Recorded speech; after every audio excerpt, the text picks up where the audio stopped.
Selamat siang, Mas. Oke, mungkin bisa langsung aja kita mulai ya. Ya, boleh Mbak.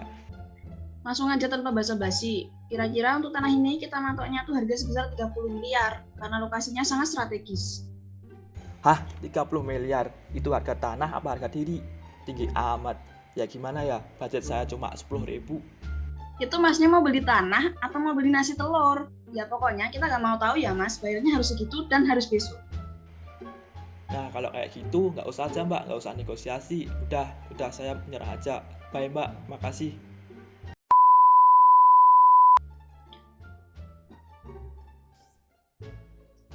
Selamat siang, Mas. Gimana kabarnya? Selamat siang juga, kabarnya baik. Kalau Mbaknya gimana? Saya baik juga. Terima kasih sudah bertanya. Mungkin bisa kita mulai aja ya, Mas. Baik, bisa Mbak. Oke, jadi kemarin Masnya kan ingin membeli tanah di daerah ini.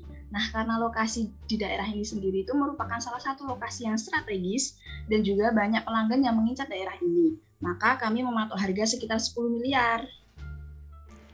Oke, baik Mbak. Kira-kira kalau diturunkan menjadi sekitar 5 miliar, bagaimana ya? Karena dari pihak kita sendiri, mungkin juga bisa memberikan beberapa kontraprestasi yang sekiranya bisa memberikan keuntungan juga buat pihak Mbaknya.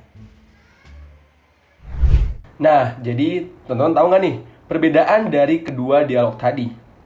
Jadi, kalau dialog yang pertama, mereka melakukan negosiasi tanpa adanya pertimbangan terhadap pihak lain dan juga tidak menggunakan kriteria-kriteria bernegosiasi yang objektif nih teman-teman. Sedangkan kalau kita lihat pada scene yang kedua, kita ketahui bahwa setiap pihak saling berusaha untuk bisa mengerti posisi satu sama lain dan juga menggunakan alasan-alasan yang logis. Nah, jadi gimana sih cara untuk bisa bernegosiasi seperti pada scene kedua tadi? Kami dari kelompok 7 akan menjelaskan mengenai hal tersebut. So, check it out.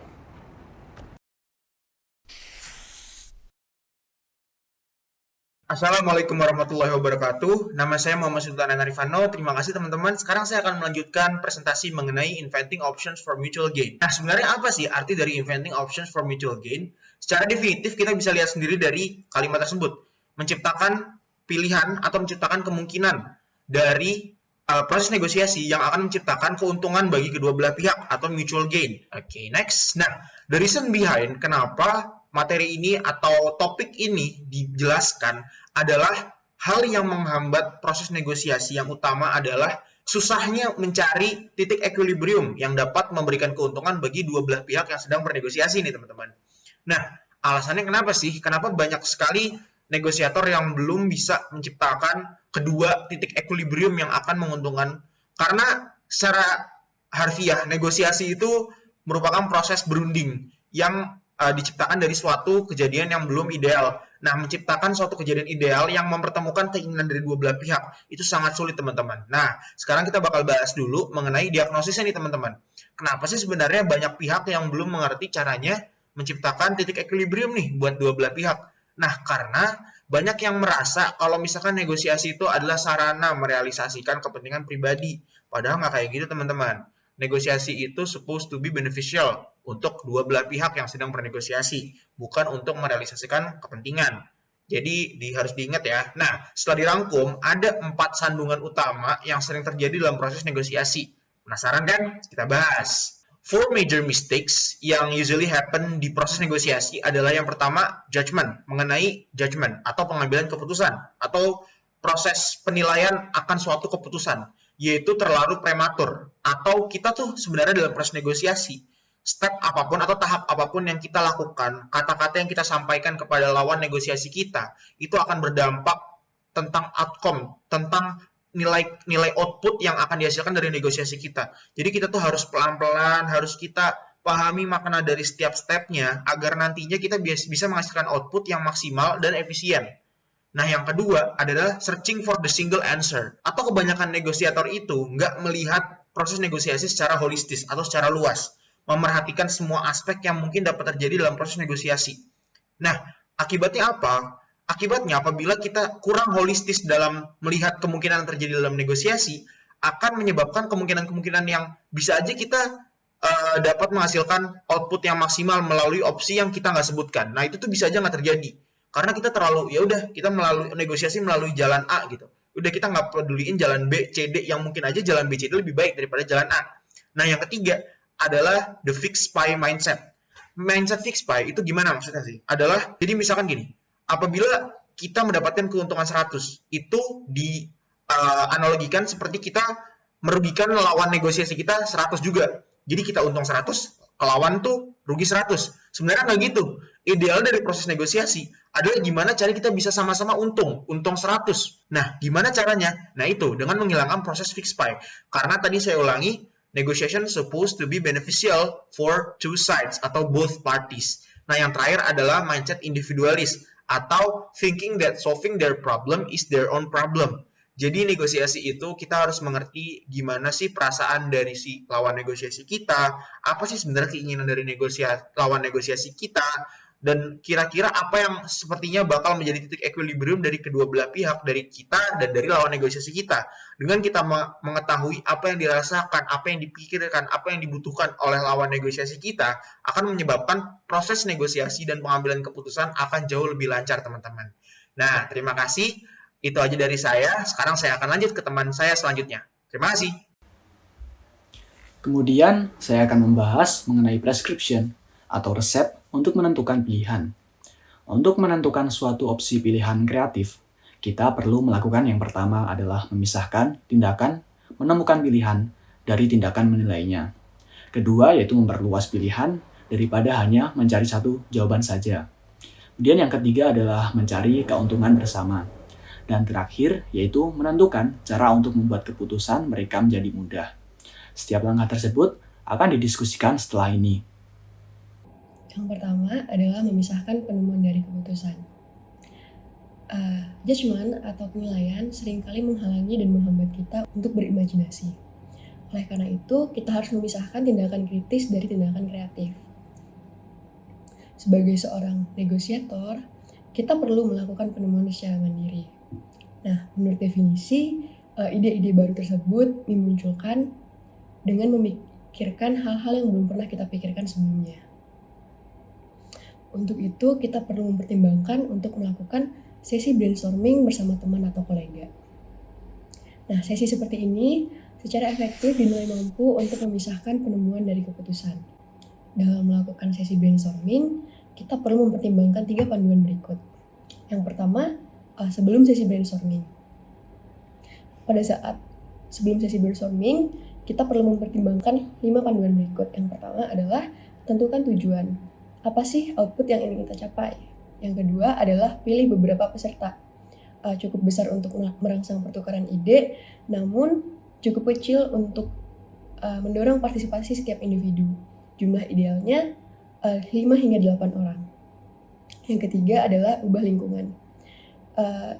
Ubah lingkungan ini memberi pengertian kepada kita bahwa kita harus membedakan situasi seperti waktu, lokasi dari rapat atau diskusi normal biasanya. Yang keempat adalah rancang suasana informal agar setiap peserta merasa rileks dan santai. Dan yang kelima, pilih fasilitator agar setiap orang dapat berpartisipasi dan memastikan bahwa aturan yang dilaksanakan jelas. Selama sesi brainstorming, hal yang perlu kita lakukan adalah tempatkan peserta duduk secara berhadapan atau menghadap arah papan tulis. Hal ini bertujuan agar setiap peserta dapat merespon dengan baik. Yang kedua adalah perjelas aturan dasar, di mana peserta dilarang mengkritik satu dengan yang lainnya. Yang ketiga adalah, setelah tujuan sudah tercapai, cobalah lepaskan ide-ide dan imajinasi. Dan yang keempat, rekam ide pada papan tulis agar merangsang ide lainnya. Dan yang terakhir adalah setelah sesi brainstorming. Yang pertama, tandai ide-ide yang paling menjanjikan dan nominasikan untuk dikembangkan. Yang kedua adalah realisasikan ide tersebut. Dan yang ketiga adalah evaluasi ide tersebut. Selanjutnya adalah pertimbangkan bertukar pikiran atau melakukan sesi brainstorming dengan pihak lain. Brainstorming dengan pihak lain dapat menghasilkan ide-ide yang memperhitungkan keuntungan kedua belah pihak, menciptakan iklim pemecahan masalah, dan memfasilitasi dan mendidik masing-masing pihak tentang keprihatinan satu dengan yang lain. Selanjutnya adalah bedakan sesi brainstorming secara eksplisit dari sesi negosiasi biasanya, di mana orang-orang akan menyatakan pandangan secara resmi dan merekamnya. Yang ketiga adalah pisahkan pengembangan ide dari pengambilan keputusan. Hal ini sangat berguna dalam melakukan sesi negosiasi. Selanjutnya akan dijelaskan oleh teman saya, Krisna. Kemudian adalah perluas pilihan Anda.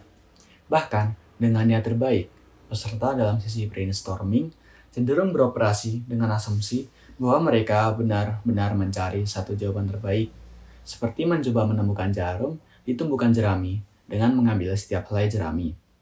Namun, pada tahap negosiasi ini, Anda tidak mencari jalan yang benar, tetapi memilih jalan yang terbaik dari beberapa jalan yang ada. Sesi brainstorming membebaskan orang untuk berpikir kreatif.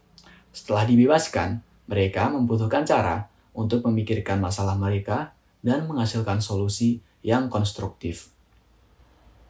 Perluas pilihan dapat dilakukan dengan melipat gandakan opsi dengan membolak-balik antara yang spesifik dan yang umum. Salah satunya menggunakan diagram lingkaran. Diagram lingkaran menyediakan cara mudah menggunakan satu ide bagus untuk menghasilkan ide lainnya. Dengan satu ide tindakan yang berguna di depan Anda dapat kembali dan mencoba mengidentifikasi pendekatan umum di mana ide tindakan tersebut hanyalah salah satu penerapannya. Anda kemudian dapat memikirkan ide tindakan lain yang akan menerapkan pendekatan umum yang sama ke dunia nyata. Demikian pula, Anda dapat mundur untuk mendiagnosis pendekatan tersebut. Setelah mengartikulasikan diagnosisnya, Anda dapat menghasilkan pendekatan lain untuk menangani masalah yang dianalisis dengan cara itu, dan kemudian mencari tindakan untuk menerapkan pendekatan baru ini. Dengan demikian, Anda akan menemukan pilihan bagus yang memuat suatu teori dan kemudian menggunakan teori itu untuk menemukan lebih banyak pilihan. Yang selanjutnya, mengenai memperluas opsi pilihan adalah lihatlah melalui mata para ahli yang berbeda. Seorang negosiator harus bisa melihat banyak alternatif pilihan solusi, bukan dari kepentingan kita sendiri, melainkan dari sudut pandang disiplin ilmu yang berbeda dari pakar ahli. Kita harus melihat berbagai macam pertimbangan tersebut dari orang yang kompeten. Kemudian, menemukan jenis pendekatan mana yang cocok untuk kita lakukan, dan akhirnya memilih saran apa yang ingin kita lakukan. Selanjutnya, ciptakan kesepakatan dan kekuatan yang berbeda. Nah, apabila kesepakatan yang kita inginkan berada di luar kendali dan tidak mungkin terjadi, kita harus mencapai kesepakatan tingkat kedua, yaitu menyepakati di mana Anda tidak setuju sehingga Anda berdua tahu masalah yang dipersengketakan. Misalnya nih, apabila perjanjian permanen tidak mungkin untuk kita lakukan, mungkin alternatif yang kita lakukan adalah dengan perjanjian sementara. Ubah cakupan kesepakatan yang diusulkan. Nah, di sini Anda bisa membagi-bagi masalah menjadi unit yang lebih kecil dan mungkin lebih mudah untuk kita kelola. Langkah ketiga dalam mencari opsi kreatif adalah mencari keuntungan bersama. Seorang negosiator harus mengembangkan hubungan yang saling menguntungkan atau memuaskan kepentingan masing-masing pihak dengan solusi kreatif yang kita tawarkan. Dengan cara sebagai berikut. Identifikasi minat bersama. Menemukan ide yang memungkinkan memenuhi minat bersama adalah baik untuk Anda dan baik untuk mereka juga. 3 poin yang perlu diingat. Pertama adalah kepentingan bersama tersembunyi dalam setiap negosiasi. Kedua, kepentingan bersama adalah peluang, bukan anugerah. Yang ketiga, menekankan kepentingan bersama dapat membuat negosiasi lebih lancar dan lebih bersahabat tentunya. Menyesuaikan kepentingan yang berbeda. Kesepakatan yang memuaskan kedua belah pihak dimungkinkan karena masing-masing pihak menginginkan hal yang berbeda-beda. Namun, perbedaan sejatinya tidak hanya membuat masalah, tetapi juga mengarah pada solusi. Ada beberapa perbedaan yang timbul dalam negosiasi. Nah, untuk itu akan disampaikan oleh rekan saya. Baik, sekarang kita akan lanjut membahas mengenai beberapa perbedaan yang mungkin timbul dalam negosiasi. Yang pertama ialah perbedaan dalam kepentingan. Nah, teman-teman dapat mencermati berikut daftar singkat perbedaan dalam kepentingan. Nah, yang kedua ialah perbedaan dalam keyakinan. Jika Anda yakin Anda benar, sedangkan pihak lain juga yakin benar, maka lebih baik untuk memiliki seorang arbiter untuk menyelesaikan permasalahan tersebut. Nah, yang ketiga ialah perbedaan dalam nilai yang ditempatkan pada waktu. Jika mungkin Anda lebih peduli tentang masa kini, sedangkan pihak lain lebih peduli tentang masa depan, nah inilah yang akan menjadi perbedaan dalam negosiasi. Nah, yang keempat ialah perbedaan dalam perakiraan. Perbedaan perakiraan juga mempengaruhi hasil negosiasi, karena masing-masing pasti akan memiliki ekspektasi tersendiri dari hasil yang akan didapatkannya. Nah, yang terakhir ialah perbedaan keengganan terhadap risiko. Kebanyakan perusahaan lebih peduli untuk menghindari kerugian yang besar daripada untuk menghasilkan keuntungan yang besar. Nah, kemudian poin terakhir dalam menentukan mutual gain adalah ask for their preference. Nah, yang merupakan salah satu cara untuk menyelaraskan adalah dengan menemukan beberapa opsi yang semua sama-sama dapat diterima oleh Anda dan juga tanyakan pada pihak lain mana yang mereka sukai. Nah, kemudian kita lanjut ke langkah yang terakhir dalam mencari creative option, yakni make their decision easy. Nah, Anda ingin menghadapi mereka dengan pilihan yang tidak menyulitkan dan juga tanpa beberapa pilihan yang menarik bagi mereka, kemungkinan tidak akan ada kesepakatan sama sekali. Nah, oleh karena itu terdapat beberapa poin yang perlu diperhatikan. Yang pertama ialah khusus. Anda harus menempatkan diri Anda dengan kuat pada posisi lawan Anda untuk mengetahui permasalahannya dan juga memahami penyelesaian seperti apa yang bisa ditawarkan. Kemudian yang kedua ialah what decision. Bukan memberi mereka masalah, tetapi memberi mereka jawaban. Bukan pula memberi mereka keputusan yang sulit, tetapi memberi keputusan yang mudah. Nah, yang dapat Anda lakukan ialah buat catatan beberapa kemungkinan keputusan. Nah, tidak pernah terlalu dini dalam negosiasi untuk memulai membuat draft sebagai bantuan untuk pemikiran yang jernih. Lalu siapkan beberapa versi, dimulai dari yang paling sederhana. Pihak lain pasti akan mempertimbangkan kesulitannya dalam melaksanakan kesepakatan tersebut, dan Anda pun juga harus demikian. Nah, yang terakhir ialah making threats is not enough. Kita sering mencoba mempengaruhi orang lain dengan ancaman dan peringatan tentang apa yang akan terjadi jika mereka tidak melakukan atau memutuskan seperti apa yang kita inginkan.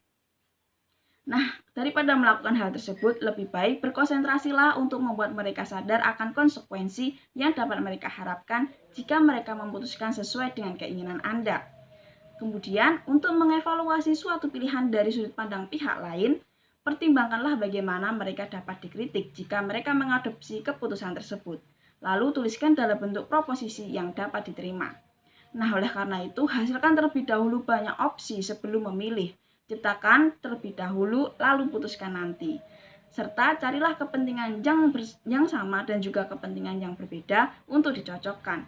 Nah, untuk materi selanjutnya akan dilanjutkan oleh Aulia. Silahkan. Selanjutnya, saya akan membahas mengenai insist on using objective criteria, atau dalam artian yaitu mengedepankan penggunaan kriteria objektif. Jadi, sebaik apapun kita mengerti keinginan lawan negosiasi kita, atau sebaik apapun kita menghargai hubungan kita dengan lawan negosiasi kita tersebut, kita tidak akan pernah bisa menghindari pahitnya konflik akibat perbedaan kepentingan. Oleh karena itu, kita dapat menggunakan kriteria objektif sebagai landasan negosiasi guna meminimalisir dampak konflik akibat perbedaan kepentingan. Selanjutnya, saya akan memberikan contoh kasus mengenai perbedaan kepentingan. Contoh ini sebenarnya simpel dan saya yakin teman-teman pasti dengan mudah menemukan contoh kasus ini di kehidupan sehari-hari teman-teman. Anggaplah kita sebagai seorang pembeli yang telah membayar satu barang biasanya via online. Kita sebagai pembeli tentunya ingin barang yang telah kita bayarkan tersebut untuk dikirimkan ke tempat kita secepatnya. Tapi untuk beberapa kasus, ada penjual yang tidak bisa atau bahkan tidak ingin mengirimkan barang tersebut secepatnya kepada kita karena berbagai alasan. Salah satunya adalah efisiensi biaya. Jadi kita maunya barang itu diantar cepat ke tempat kita, sedangkan penjual karena alasan efisiensi biaya tadi justru menahan barang kita Dan disinilah salah satu contoh dari perbedaan kepentingan. Oleh karena itu, inilah pentingnya penggunaan kriteria objektif. Karena biasanya negosiator hanya mencoba untuk menyelesaikan konflik perbedaan kepentingan ini dengan mencoba memfokuskan pada apa yang mereka mau dan apa yang mereka tidak mau, atau positional bargaining. Nah, tetapi cara seperti ini memerlukan biaya yang serius, memerlukan waktu lebih dan memerlukan tenaga lebih, sehingga tidak ada negosiasi yang efisien jika seluruh pihak hanya mengadu keinginan selama berjalannya negosiasi. Oleh karena itu, perlu adanya kriteria-kriteria objektif yang independen dalam bernegosiasi, karena jauh lebih mudah dibanding memaksakan kehendak sendiri sekaligus memundurkan kepentingan orang lain. Topik yang akan kita bahas selanjutnya yaitu developing objective criteria. Dalam melakukan negosiasi berprinsip, ada dua hal yang harus kita pertimbangkan. Yang pertama yaitu bagaimana pengembangan kriteria objektif dilakukan, dan yang kedua adalah bagaimana hal-hal tersebut akan diimplementasikan dalam negosiasi yang akan kita lakukan. Nah, memandang hal tersebut, sangat penting untuk melakukan persiapan sebelum menjalankan sebuah negosiasi. Nah, ada pun beberapa standar alternatif yang dapat kita gunakan sebagai pertimbangan adalah yang pertama, fair standards atau standar yang adil. Dalam mempersiapkan negosiasi berprinsip, biasanya kita akan menemukan lebih dari satu kriteria objektif. Nah, kriteria objektif ini akan kita gunakan sebagai dasar dalam pengambilan kesepakatan. Adapun penentuan kriteria objektif itu haruslah dapat menyanggupi keinginan dari kedua belah pihak, secara adil dan juga secara sah. Yang kedua adalah fair procedures atau prosedur yang adil. Untuk menghindari subjektivitas dan juga konflik kepentingan dalam negosiasi, kita dapat menggunakan prosedur yang adil. Ada berbagai prosedural yang dapat kita gunakan, yaitu yang pertama, taking turns atau dengan menyampaikan pendapat secara bergiliran. Yang kedua, drawing lots, dan yang ketiga adalah letting someone else decide atau dengan membiarkan pihak lain yang akan mengambil keputusan. Negosiasi dengan menggunakan pihak ketiga atau seorang mediator untuk membuat keputusan ini bertujuan agar menjaga keadilan dan juga kenetralan. Adapun beberapa variasi dengan menggunakan mediator, yaitu yang pertama, mengajukan pertanyaan dan juga saran kepada ahli untuk mempertanyakan pengambilan keputusan yang lebih efektif. Yang kedua, meminta mediator untuk menjaga keadilan dalam negosiasi. Dan yang ketiga adalah kedua belah pihak dapat menyerahkan kasus ini kepada arbiter, di mana arbiter tersebut akan menentukan keputusan yang paling bijaksana. Adapun secara teori, penggunaan arbiter ini bertujuan untuk mendorong kedua belah pihak dalam mengajukan proposal yang lebih masuk akal dan juga lebih adil. Sekian dari saya, topik berikutnya akan dibahas oleh teman saya. Nah, baik teman-teman, setelah ini saya akan menjelaskan mengenai negotiating with objective criteria. Nah, jadi dalam bernegosiasi tentunya dibutuhkan suatu kriteria-kriteria objektif yang diperlukan untuk bisa melakukan negosiasi dengan efektif dan juga efisien. Nah, kriteria-kriteria tersebut ada apa aja sih? Yang pertama yaitu petakanlah isu-isu sebagai suatu penemuan yang tergabung untuk bisa menemukan hal yang objektif. Kemudian selalu utamakan reasoning dan juga terbukalah terhadap alasan-alasan yang ada mengenai standar mana yang layak dan juga bagaimana cara untuk mengaplikasikan hal tersebut. Kemudian last but not least, jangan pernah menyerah pada tekanan yang ada kecuali pada suatu prinsip. Untuk penjelasan selanjutnya akan dijelaskan oleh Joshua. Baik, terima kasih Rio. Selanjutnya kita akan membahas satu contoh kasus mengenai objektif kriteria. Nah, kasus yang digunakan saya ambil dari buku, yaitu ada seseorang bernama Tom di mana mobilnya ditabrak oleh truk. Nah, mobil Tom ini telah diasuransikan, tetapi untuk biaya penanggungannya akan ditentukan saat bernegosiasi dengan insurance adjuster. Nah, mari kita lihat percakapannya. Di sini, insurance adjuster menawarkan biaya $3.300 terhadap Tom setelah mempelajari kasusnya. Nah, di sini Tom bertanya, apa yang mendasari hal tersebut? Standar apa yang digunakan untuk menentukan biaya tersebut? Pihak asuransi bertanya, Tom minta berapa sih? Tom lalu menunjukkan biaya mobil bekas yang ada di pasaran sebesar $3.850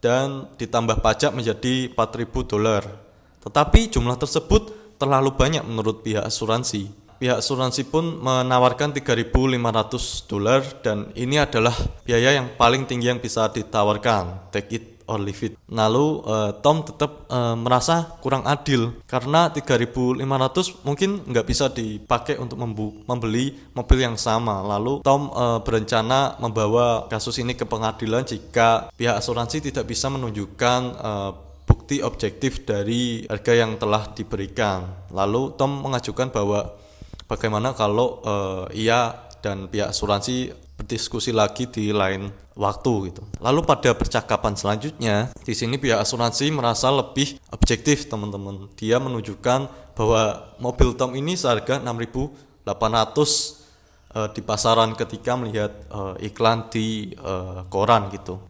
Ditambah dengan jarak tempuh yang sedikit, ditambah dengan radio, air conditioning, dan mungkin percakapannya ini terus berlanjut sampai akhirnya Tom keluar dan membawa cek sebesar $8.024, di mana jumlah ini tentunya lebih besar daripada nilai awal yang ditawarkan oleh pihak asuransi yang sebesar $3.500.